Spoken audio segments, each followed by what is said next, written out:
Hi, നമ്മളിന്നിപ്പോൾ discuss ചെയ്യുന്നത് ഏതിനെ കുറിച്ചിട്ടാണ്? നമ്മളിന്നിപ്പോൾ ഡിസ്കസ് ചെയ്യുന്നത് വർക്ക് എനർജി പവറിലത്തെ കൊളീഷനുമായിട്ട് ബേസ് ചെയ്തിട്ടുള്ളൊരു ക്വസ്റ്റ്യനാണ്. വർക്ക് എനർജി പവറിലത്തെ കൊളീഷനുമായിട്ട് ബേസ് ചെയ്തിട്ടുള്ള ഒരു ക്വസ്റ്റ്യനാണ് നമ്മൾ ഡിസ്കസ് ചെയ്യാനായിട്ട് പോകുന്നത്. എന്താ അവിടെ ക്വസ്റ്റ്യൻ ചോദിച്ചേക്കണേ?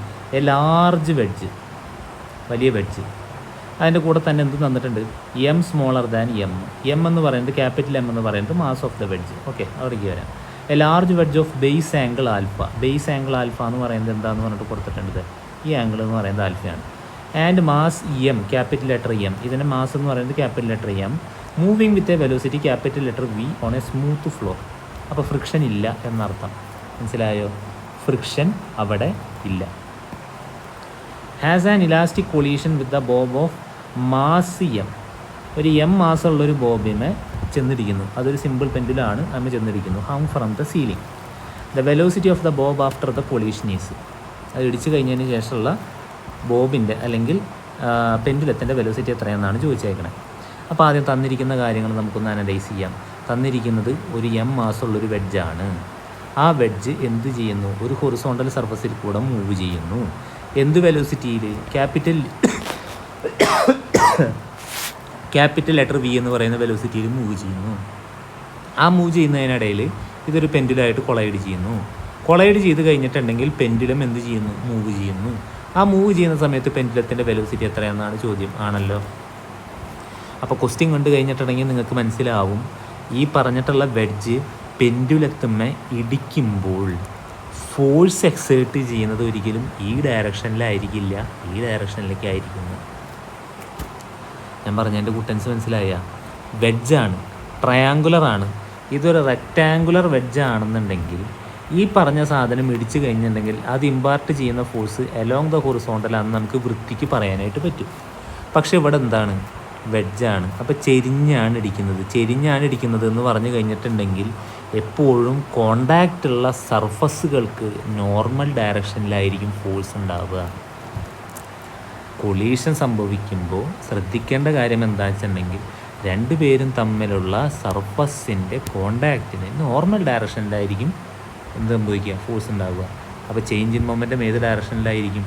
രണ്ടിൻ്റെയും കോണ്ടാക്റ്റ് സർഫസിന് പെർപെൻഡിക്കുലർ ഡയറക്ഷനിലായിരിക്കും. മനസ്സിലായോ? അപ്പോൾ വെഡ്ജ് ഈ പറഞ്ഞിട്ടുള്ള പെൻഡുലത്തിൽ ഇടിക്കുമ്പോൾ അത് എക്സേർട്ട് ചെയ്യുന്ന ഫോഴ്സ് എപ്പോഴും വെഡ്ജിൻ്റെയും പെൻഡുലത്തിൻ്റെയും സർഫസിന് അല്ലെങ്കിൽ കോണ്ടാക്റ്റ് സർഫസിന് പെർപെൻഡിക്കുലർ ഡയറക്ഷനിലായിരിക്കും. അപ്പോൾ പെൻഡുലം ഏത് ഡയറക്ഷനിലേക്ക് മൂവ് ചെയ്യും? ഈ കാണിച്ചിട്ടുള്ള ഡയറക്ഷനിൽ വി ഡാഷ് എന്ന് പറയുന്ന വെലോസിറ്റിയിൽ മൂവ് ചെയ്യും. മനസ്സിലായോ? അപ്പോൾ പെൻഡുലം എം മാസമുള്ള ഒരു വെഡ്ജ് പെൻഡുലത്തിൽ ചെന്നിടിച്ച് കഴിഞ്ഞിട്ടുണ്ടെങ്കിൽ ആ പെൻഡുലം വി ഡാഷ് എന്ന് പറയുന്ന വെലോസിറ്റിയിൽ ഈ കാണിച്ചിരിക്കുന്ന രീതിയിൽ മൂവ് ചെയ്യും. ആണല്ലോ. ശരി.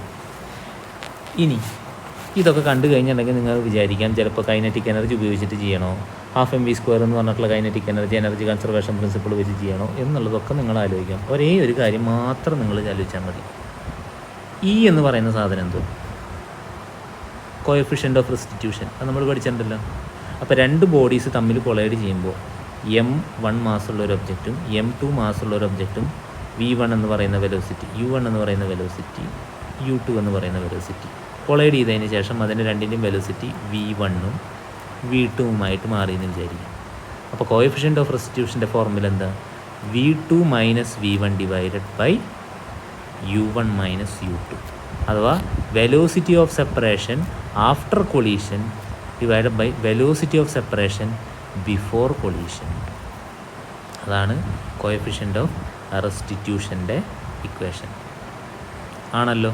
അപ്പോൾ ഇത് കൊളൈഡ് ചെയ്ത് കഴിഞ്ഞിട്ടുണ്ടെങ്കിൽ എന്ത് സംഭവിച്ചു എന്നുള്ളതാണ് ചോദിക്കുന്നത്. ഓക്കെ, നമുക്കിപ്പോൾ അവിടെ ഒന്നുകൂടി വരയ്ക്കാം. ഈ കാണുന്നതാണ് എന്തെന്ന് പറയുന്നത്? ത്രികോണം കൊളൈഡ് ചെയ്ത് കഴിഞ്ഞിട്ടുണ്ടെങ്കിൽ പെൻഡുലത്തിൻ്റെ ഈ കാണുന്ന ഡയറക്ഷനിൽ ഫോഴ്സ് എക്സേർട്ട് ചെയ്യുന്നു. അപ്പോൾ പെൻഡുലത്തിന് കിട്ടുന്ന വെലോസിറ്റി എന്ന് പറയുന്നത് വി ഡാഷ്. കൊളൈഡ് ചെയ്യുന്ന സമയത്ത് ഇത് അതിൻ്റെ മുകളിലേക്ക് എക്സേർട്ട് ചെയ്യുന്ന വെലോസിറ്റി എന്ന് പറയുന്നത് എത്രയായിരിക്കും വരിക?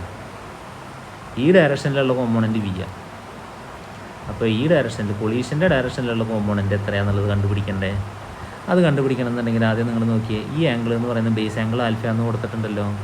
അപ്പോൾ ഈ ആംഗിൾ എത്രയാണ്? ഇത് രണ്ടും പാരലൽ അല്ലേ? പാരലലാണെങ്കിൽ ഈ ആംഗിൾ ആൽഫ. പിന്നെ മറ്റൊരു കാര്യം ശ്രദ്ധിച്ചേ, ഇത് രണ്ടും മ്യൂച്വലി പെർപെൻഡിക്കുലർ അല്ലേ? ഇത് മ്യൂച്വലി പെർപെൻഡിക്കുലർ ആണെങ്കിൽ ഈ ആംഗിൾ കണ്ടുപിടിക്കാൻ 90 മൈനസ് ആൽഫ ചെയ്താൽ പോരെ.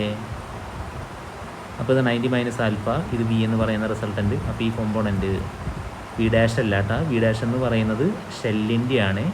ഞാൻ പറയുന്നത് ഈ പറഞ്ഞിട്ടുള്ള ഏതിൻ്റെ വെഡ്ജിൻ്റെ ഈ പെൻഡുലത്തിൻ്റെ ഡയറക്ഷനിലുള്ള കോമ്പോണൻ്റ് എത്രയാണ്, വെലോസിറ്റിയുടെ കോമ്പോണൻ്റ് എത്രയാണ്, അതാണിപ്പോൾ പറഞ്ഞു വരുന്നത്. അതെത്രയായിരിക്കും വരിക? വിയുടെ കോമ്പോണൻ്റ് എടുത്തു V into cos of 90 minus alpha. അതെത്രയായിരിക്കും വരിക? V sine alpha. അപ്പോൾ ഇതിൻ്റെ പെൻഡുലത്തിൻ്റെ ഡയറക്ഷനിലുള്ള വെലോസിറ്റി എന്ന് പറയുന്നത് V sine alpha. Before collision ഇതിൻ്റെ വെലോസിറ്റി എത്രയായിരിക്കും വരിക? V sine alpha. മറ്റൊരു കാര്യം ഇവിടെ പറഞ്ഞിട്ടുണ്ട്, ഇതിൻ്റെ രണ്ടിൻ്റെയും മാസ് കമ്പയർ ചെയ്ത് പറഞ്ഞിട്ടുണ്ട്. എം എന്ന് പറയുന്ന മാസ് സ്മോൾ ലെറ്റർ എമ്മിനേക്കാൾ വളരെ വലുതാണ്. അതവിടെ ഒരു സിഗ്നൽ തന്നത് എന്താണ്? കൊളൈഡ് ചെയ്ത് കഴിഞ്ഞാലും എം എന്ന് പറയുന്ന മാസിൻ്റെ വെലോസിറ്റിക്ക് ചേഞ്ച് ഇല്ല. അപ്പോൾ അത് കൊളീഷന് ശേഷവും വെഡ്ജ് എടുത്ത് കഴിഞ്ഞിട്ടുണ്ടെങ്കിൽ അതിൻ്റെ ഫൈനൽ വെലോസിറ്റി എത്ര തന്നെയായിരിക്കും വരിക? V sine alpha along the direction of the pendulum ആണല്ലോ. Okay, yes. അപ്പോൾ ഇതിനെ നമ്മൾ എന്തെന്ന് പറഞ്ഞിട്ട് കൊടുത്തു? ഇതിന് ഒബ്ജക്റ്റ് നമ്പർ 1 എന്ന് പറഞ്ഞിട്ട് കൊടുത്തു, ഇതിന് ഒബ്ജക്റ്റ് നമ്പർ 2 എന്ന് പറഞ്ഞിട്ട് കൊടുത്തു. നമ്മൾ റിലേഷൻ എന്താണ്? V2 minus V1 divided by U1 minus U2. V2 dash എന്ന് പറഞ്ഞാൽ final velocity of the pendulum അല്ലേ? അതെത്രയാണ്? V dash minus V1 final velocity, അതെത്രയായിരിക്കും വരിക? V sine alpha divided by initial velocity of ഏത് വെഡ്ജ്, അതെത്രയായിരിക്കും വരിക? വി സൈൻ ആൽഫ മൈനസ് U2ൻ്റെ വാല്യൂ എത്ര വരുന്നത്? 0.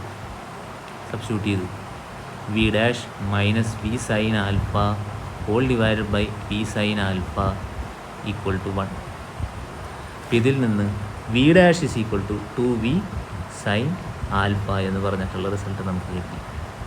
അപ്പോൾ ഏതായിരിക്കും ഓപ്ഷൻ വരിക? ഡി ആയിരിക്കും ഓപ്ഷൻ വരിക. Okay, clear.